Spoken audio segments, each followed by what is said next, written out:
여러분이 지난번에 2장을 처음 시작하면서 말씀드렸던 것처럼 학개서에는 모두 4편의 설교가 있는데요. 그 중에 첫 번째가 학개서 1장이고요. 두 번째가 2주에 걸쳐 말씀 나눴던 2장 1절에서부터 9절까지가 두 번째 설교입니다. 그리고 오늘 우리가 읽은 말씀이 세 번째 설교의 앞부분에 해당합니다. 19절까지가 세 번째 설교인데 분량이 상당히 생각보다 많더라고요. 그래서 한 2주 정도 잘라서 이 말씀을 나누려고 해요. 그래서 10절부터 19절까지가 두 번째 설교예요. 세 번째 설교예요. 가만 보면 말씀 한 절 한 절이 말씀이 길다 보니까 꽤 분량이 있는 것처럼 보이는 이 부분을 정리하자면, 이전에 지치고 힘들었던 삶을 축복하실 거라는 하나님의 약속이 기록되어 있는 장면입니다. 근데 그 약속은 그냥 아무런 맥락 없이 주어진 게 아니라 한참 성전을 재건하는 일에 열심을 내고 있는 이스라엘 백성들을 격려하고 위로하기 위한 목적이 있어요. 특별히 10절에서 19절은 두 부분으로 나눌 수 있는데, 먼저 10절은 말씀의 서두 형식을 갖고 있기 때문에 이건 그냥 빼놓고요. 11절에서부터 14절까지 오늘 우리가 읽은 말씀이죠.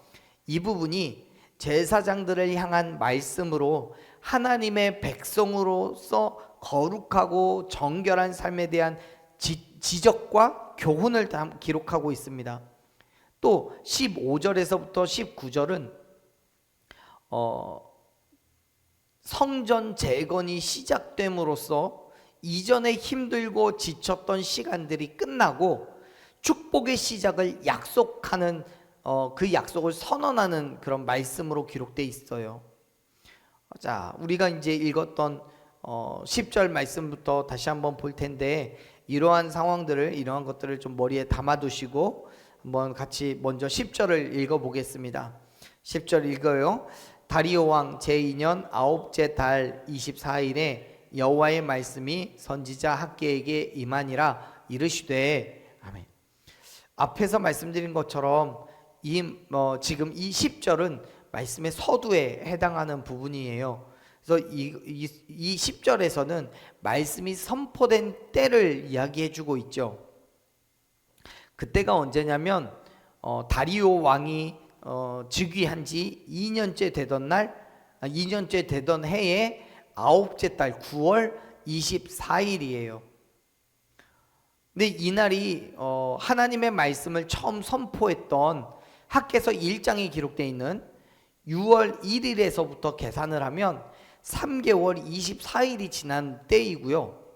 또 성전을 재건하기 시작한, 즉 학개서 2장 1절에 있는 그 6월 24일을 기준으로 생각을 해보면 3개월이 지난 무렵이에요.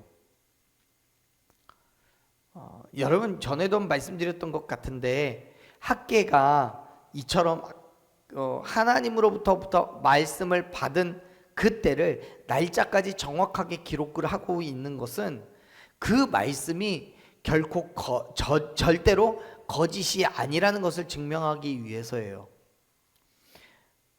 근데 이 말은 단순하게 거짓이 아니라는 것을 알려주는 것으로 끝나는 이야기가 아니에요. 이건 하나님의 말씀이기 때문에 반드시 성취될 약속이라는 것을 드러내고 있는 거예요. 그렇습니다. 여러분, 하나님의 말씀은 절대로 전설 속의 이야기거나 비유적인 이야기가 아니에요. 구약 성경의 한쪽 부분에 글로만 남겨져 있는 이야기가 아니에요. 이것은 확실한 역사적인 배경을 바탕으로 한 진실한 하나님의 말씀이라는 사실을 여러분 믿으시길 바랍니다. 이건 하나님의 말씀이에요. 그렇기 때문에 그 말씀은 반드시 성취될 거라는 거예요. 그 말씀은 지금도 저와 여러분 가운데 여전히 선포되고 있음을 믿으시길 바랍니다. 성경의 말씀을 통해서, 또 우리가 성경을 읽고 기도할 때마다, 또 예배 가운데 하나님의 말씀은 여전히 선포되고 있습니다. 그 말씀은 어느 것 하나라도 땅에 떨어지지 않고 하나님께서 반드시 이루실 것을 이루실 것을 믿으시길 바랍니다. 자, 이제 11절에서부터 보면 학개 선지자와 백성들을 대표하는 제사장들 간에 두 번에 걸친 질문과 대답이 등장을 합니다. 먼저 말씀을 같이 읽어볼게요. 11절 말씀 읽습니다. 만군의 여호와가 말하노니 너는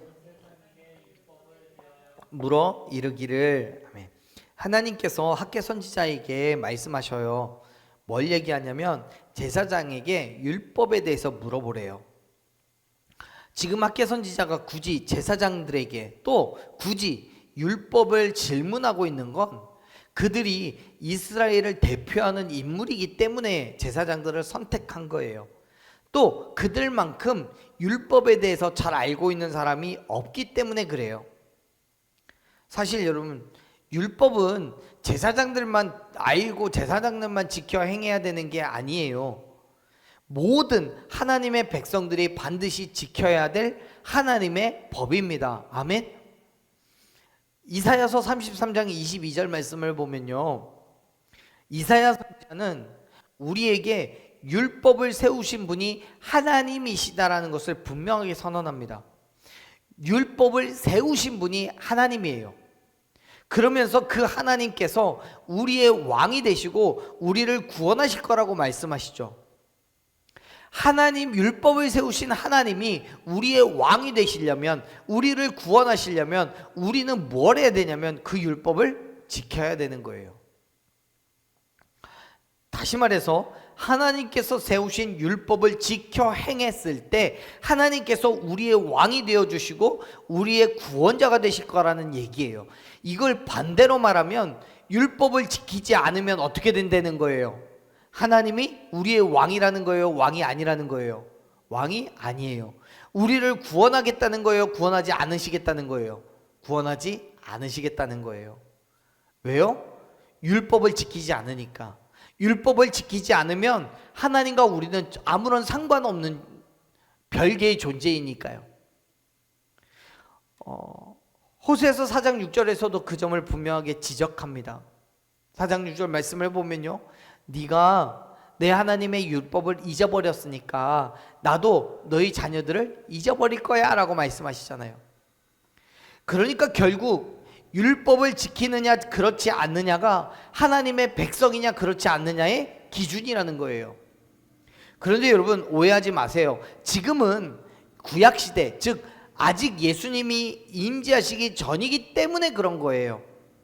신약시대가 되고 예수님께서 이 땅에 오셔서 율법을 완성하심으로 이제 우리가 율법에 얽매일 이유는 없어졌어요. 율법으로 구원을 얻는 것이 아니라 예수 그리스도의 죽으심과 부활하심을 믿음으로 인하여서 우리가 구원을 얻게 되었기 때문에요. 아멘. 그래서 바울은 갈라디아서 2장 16절에서 말씀합니다. 사람이 의롭게 되는 것은 율법의 행위로 말미암음이 아니라 오직 예수 그리스도를 믿음으로 말미암아서 그런다고요. 게다가 구약의 율법이 시간이 지나가면서 인간의 자랑과 욕망으로 변질되었기 때문에 엄밀히 말하면 구약시대의 율법과 신약시대의 율법은 같은 내용일지라 하더라도 그 목적과 이유가 다르다라고 말할 수 있어요. 그렇기 때문에 신약시대를 지나면서 그렇지 않더라도 구약시대 때에 율법은 하나님의 백성된 기준이었던 거예요. 그러한 측면에서 지금 하나님께서 학개 선지자를 통해 율법에 대하여 물으시는 것은 이 율법이 하나님께서 보실 때에 옳지 않은 부분이 있었기 때문에 그렇습니다. 하나님께서 제사장들에게 두 가지 질문을 하시는데 첫 번째 질문이 12절에 있어요. 우리 같이 12절 말씀 읽어봅시다. 학개서 2장 12절 읽습니다. 사람이 옷자락에 거룩한 고기를 쌌는데 그 옷자락이 만일 떡에나 국에나 다른 음식물에 닿았으면 그것이 성물이 되겠느냐 하라. 학개가 물음에 제사장들이 대답하여 이르되 아니니라 하는지라. 아멘. 자, 첫 번째 질문은 뭐냐면 거룩한 고기를 옷자락으로 쌌대요. 쉬운 표현으로 이야기하자면 성전에서부터, 고기가 있는 성전에서부터 잘 포장을 해서 집에 가져간다는 거예요. 그런데 그 옷이, 고기를 싼 그 옷이 다른 음식물, 즉 거룩하지 않은 음식물에 닿았다면 그 음식물도 성물, 거룩한 하나님의 물건이 될 수 있느냐라고 질문하는 거예요. 근데 그 질문에 대해서 제사장들은 뭐라고 대답을 해요? 아니라고 대답해요. 맞아요. 거룩한 고기를 싼 옷자락이 다른 음식에 닿는다고 해서 그 음식들도 거룩해지는 게 아니에요. 무슨 말이냐면 레위기 6장 27절을 보면 하나님께서 제사를 드릴 때에 대한 율법으로 이렇게 얘기하시는데, 레위기 6장 27절 말씀이요, 그 고기에 접촉하는 모든 자들은 거룩하게 될 것이라고 얘기해요. 또 그 피가 어떤 옷에든지 묻었으면 묻은 그것을 거룩한 곳에서 빨아라라고 얘기해요. 하나님께 제사를 드릴 때 제물이 되는 짐승을 잡아서 하나님께 드리게 되죠. 그때 그 짐승은 하나님께 드려졌기 때문에 레위기 6장 27절에서 말하는 것처럼 하나님께 드려진 고기이기 때문에 그 고기가 거룩한 것이 돼요. 자, 그렇다면 지금 학개의 2장 12절에서 말씀하는 것처럼 그 고기를, 그 거룩한 고기를 옷에 쌌어요. 가져가려고요. 하나님께 드린 제물을 사람이 가져가서 먹을 수 있는 거는요, 화목제로 드려진 것밖에는 없습니다. 그래서 아마도 이 12절에서 말하는 고기는 화목 제사에 드려진 고기였을 거예요. 자, 그런데 그렇게 하나님께 드려져서 거룩해진 고기를 내 옷에 쌌다면 앞에 말씀드린 것처럼 레위기 6장 27절의 말씀에 따라서 그 고기에 접촉하는 옷이기 때문에 그 옷도 어떻게 돼요? 거룩해졌을 거예요. 그런데 하나님께 드려져서 거룩한 고기를 쌌기 때문에 역시 거룩해진 옷의 한 자락이 다른 음식에 닿았어요. 그렇다고 해서 그 음식도 거룩한 것으로 여겨질 수가 있냐라고 묻고 있는 거예요. 그런데 그게 아니라고요. 왜요? 고기가 다른 것을 거룩하게 할 만한 능력이 있어서요? 없어서요? 없어서요. 그 고기는 본질적으로 거룩한 고기가 아니잖아요. 거룩한 제사의 의식을 통해서 거룩한 것으로 여겨지는 거예요. 그런데 당시 이스라엘 백성들은 자신들이 포로에서 예루살렘으로 돌아오자마자 제단을 쌓고 하나님께 제사를 드렸기 때문에 나는 이제는 거룩하게 되었고 하나님께 인정받은 것이라고 생각했던 거예요. 지금 하나님께서 뭘 얘기하시는 거냐면 하나님의 백성들이 제사에 참여한다고 해서 거룩해지거나 하나님을 기쁘시게 하는 것이 아니라는 거예요. 그래요. 사람이 거룩해지는 건, 우리가 거룩해지는 건 어떤 의식을 통해서 거룩해지는 게 아닙니다. 디모데전서 4장 5절에서 바울은 우리가 거룩해질 수 있는 것은 하나님의 말씀과 기도 때문이라고 얘기해요. 하나님의 말씀과 기도로서 우리는 거룩해지는 거예요. 즉 하나님의 말씀을 잘 듣고 순종하면서 끊임없이 하나님과 교통하는 삶을 살았을 때 그때 거룩해지는 거지, 예배에만 열심히 참여했다라고 해서 거룩해지는 게 아니라는 거예요. 그런데 당시 이스라엘 백성들은 하나님의 말씀에 순종하지도 않고 회개하지도 않으면서 제사에만 열심히 참여하는 것으로 하나님께서는 당신의 백성으로 인정해 주시고 축복을 받을 거라고 기대하고 있는 거예요. 사랑하는 여러분, 하나님께 예배하는 건 정말 중요한 일입니다. 하지만 여러분, 그보다 더 중요한 것이 있다면 형식적인 예배가 아니라 예배를 통해서 깨닫게 된 하나님의 말씀 가운데 있음을 믿으시길 바랍니다. 바울은요, 디모데후서 3장 5절 말씀에서 이야기합니다. 경건의 모양은 있지만 경건의 능력은 부인하는 자들에게서 돌아서라고요. 그들과 같은 사람이 되지 말라고 말씀합니다. 여러분, 하나님께서 기뻐하시는 사람은요, 경건의 모양을 가진 사람이 아니라 경건한 사람이에요. 하나님의 말씀에 순종하고 회개하는 사람이에요. 그렇기 때문에 여러분, 우리가 예배에 잘 참여한다고 해서 다 구원을 받았다고 착각하지 마세요. 그렇게 따지고 보면 예배에 잘 참여했다고 해서 우리가 다 구원받는다라고 한다면 여러분, 초중고 개근상 받은 학생들은 다 서울대 가야 돼요. 맞잖아요. 구원은 형식이 아니라 하나님을 아는 것에 있음을 기억하시길 바랍니다. 하나님의 축복을 누리고 싶다면 경건의 모양을 갖추는 것이 아니라 경건의 능력을 갖추시길 바랍니다. 여러분, 좋은 성적을 받고 싶다면 공부하는 척을 하는 게 아니라 공부에서 그 지식을 갖추어야 되는 거예요. 그렇게 하나님의 말씀에 순종하여서 하나님의 영광을 위한 삶의 자리로 나아가는 저와 여러분 되기를 간절히 축원합니다. 자, 학계 선지자는 이제 두 번째 질문을 합니다. 13절 말씀인데요, 13절 우리 같이 읽어봅시다. 읽어요. 학계가 이르되 시체를 만져서 부정하여진 자가 만일 그것들 가운데 하나를 만지면 그것이 부정하겠느냐 하니 제사장들이 대답하여 이르되 부정하리라 하더라. 아멘. 여러분, 이게 무슨 말이냐면 당시에 율법적으로 시체는 부정한 것이었어요.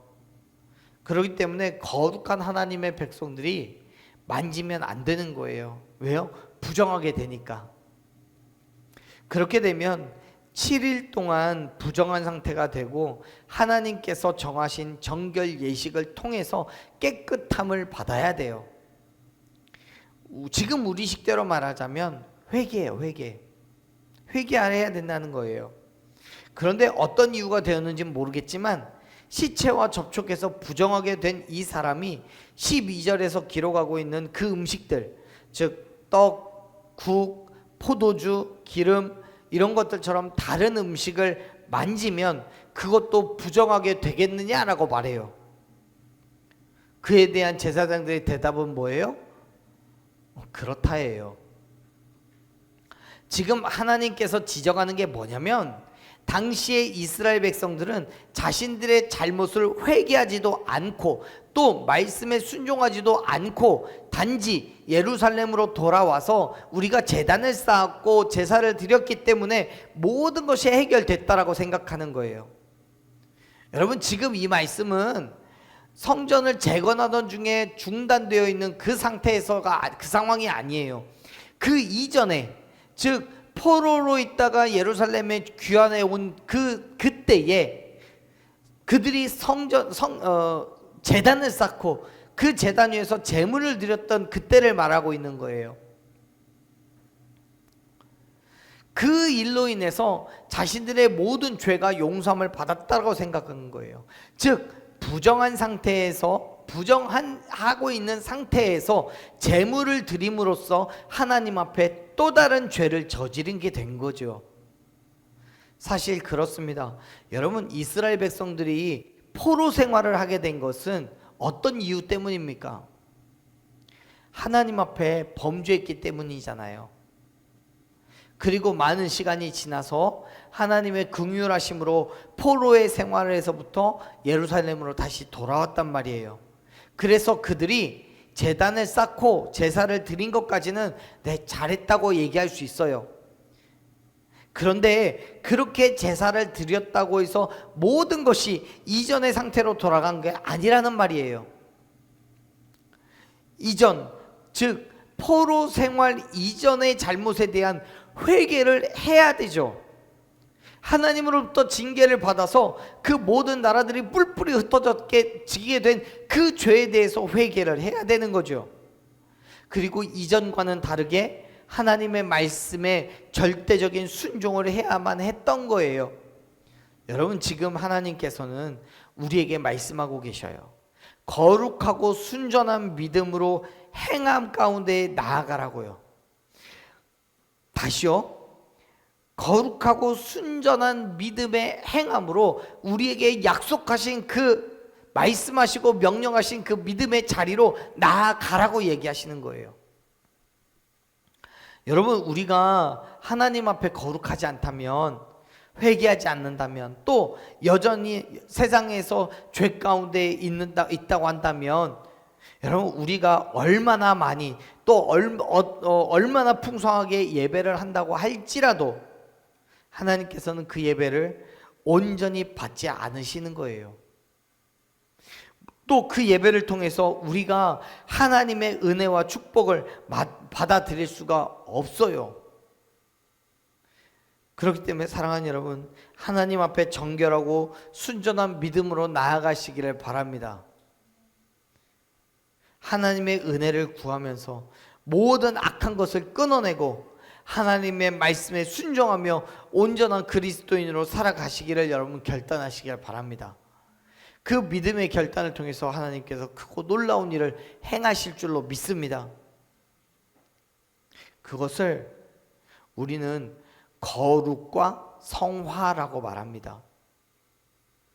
즉, 우리가 예수 그리스도를 통해서 구원을 받았지만 여전히 불완전한 존재로서 그리스도 앞에 나를 쳐서 복종시키는 신앙적인 노력을 함으로써 점점 성화되어져 가야 된다라고 말하는 거예요.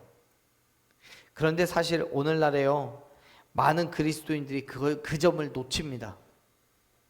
그냥 교회를 다니는 것으로 나의 의무는 다 했고 이제 하나님께서 나에게 축복을 하실 그 일만 남았다라고 생각합니다. 하지만 여러분, 14절에서 학개 선지자는 뭐라고 얘기합니까? 14절 말씀 같이 읽어봅시다. 읽습니다. 이에 학개가 대답하여 이르되 여호와의 말씀에 내가 내 앞에서 이 백성이 그러하고 이 나라가 그러하고 그들의 손의 모든 일도 그러하고 그들이 거기에서 드리는 것도 부정하니라. 아멘. 여러분, 지금 학개 선지자는 이렇게 말하는 거예요. 하나님께 드리는 제물도 흠이 없고 거룩해야 돼요. 그런데 그보다 먼저 제물을 드리는 그 사람이 거룩해야 된다라고 얘기해요. 그런데 너희는 하나님을 섬긴다고 하지만 여전히 세상 속에서 믿음의 삶을 살아가고 있지 않잖아. 그런데 어떻게 하나님의 축복을 받으려고 하니? 라고 말씀하는 거예요. 맞아요. 여러분, 이스라엘 백성들은 성전을 재건하기 위한 공사를 시작했어요. 그러면서 그들은 모든 힘듦과 괴로움이 끝나고 하나님의 축복을 받을 거라고 믿었어요. 하지만 여러분, 여전히 과거와 다를 것 없는 부정한 삶을 살아가고 있었던 거예요. 아마도 이스라엘 백성들은 당시 학개 선지자가 성전의 완공과 그 후에 하나님께서 임재하심으로써 영광과 평강을 주실 거라는 거 선포했을 때, 그때는 정말 그 날이 빨리 오기를 기다렸을 거예요. 하나님의 축복을 누리고 싶었을 거예요. 하지만 여러분, 그들이 그렇게 기대하고 있던 것에 비해서 그들의 삶은 율법을 온전히 지키기보다는 세상의 가치를 따라서 살아가고 있었어요. 부정과 불의함이 있었어요. 어떻게 살아야 하나님이 원하시는 삶인지에 대한 고민도 없어요. 포로된 삶에서 하나님의 은혜로 예루살렘으로 돌아왔지만 여전히 그들의 삶은 아직 포로에 머물러 있는 거예요. 사랑하는 여러분, 우리가 예수 그리스도의 죽으심과 부활하심을 믿기로 결단하고 정말 그리스도인이 되었다면 이전과 같은 삶을 포기하시기를 바랍니다.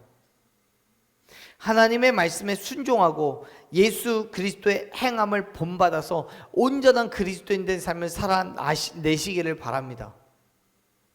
예수 그리스도의 죽으심과 부활하심을 믿으며 그를 본받아 온전한 그리스도인된 삶을 살아가기를 여러분 결단하세요. 여러분, 예수 그리스도의 죽으심과 부활하심을 믿으면서 그를 통하여 구원함을 받았다면, 이 땅에 은혜와 축복을 받아 누렸다면, 여러분 그 믿음의 삶 속에서는 온전히 누구만 증거해야 돼요? 예수 그리스도만 증거해야 되는 거예요. 아멘. 물론 그 삶이 분명히 힘들고 어렵겠지만 그럼에도 불구하고 믿음으로 결단하십시오.